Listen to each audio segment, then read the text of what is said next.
இன்று திருப்பூர் பகுதியில் இருக்கிற சிறு குறு தொழில் செய்பவர்கள், பெட்டிக்கடை வைத்திருப்பவர்கள், நடைமேடைகளில் வியாபாரம் செய்கிறவர்கள், தள்ளுவண்டியில் வியாபாரம் செய்கிறவர்கள் எல்லாம் என்னை வந்து சந்தித்தார்கள்.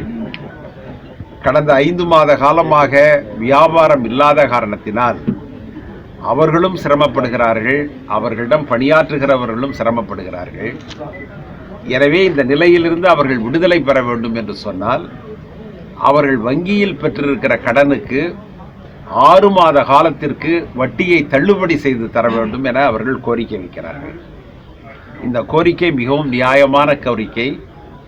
இந்தியாவினுடைய பிரதமர் உடனடியாக வங்கிகளுக்கு இதை உத்தரவாக இட வேண்டும்.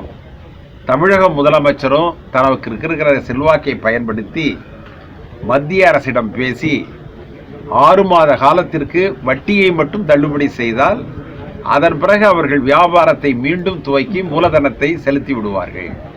எனவே வட்டி தள்ளுபடி அவர்களுக்கு வேண்டும். இந்த உதவியை செய்ய வேண்டும் என கேட்டிருக்கிறார்கள்.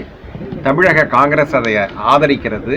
அனைவரும் வட்டி தள்ளுபடி செய்து தர வேண்டும் என நாங்கள் கேட்டுக்கொள்வோம். அதிமுக அரசு ஆண்மையற்ற அரசா, ஆண்மையுள்ள அரசா என்பதனை அந்த சந்தேகம் திரு ராஜா அவர்களுக்கு எப்படி வந்தது என்று எனக்கு தெரியவில்லை. எனவே அவருடைய சந்தேகத்தை தீர்த்து வைக்க வேண்டிய பெரும் பொறுப்பு தமிழ்நாடு அரசாங்கத்திற்கு இருக்கிறது, அதிமுகவிற்கு இருக்கிறது. காளைகள் இருப்பதாக ஜெயக்குமார் சொல்வதாக சொல்லியிருக்கிறீர்கள். காளைகள் இருக்கலாம், ஆனால் அவைகள் செயல்படக்கூடிய காளைகளா என்பதை தெரிந்து கொள்ள வேண்டும்.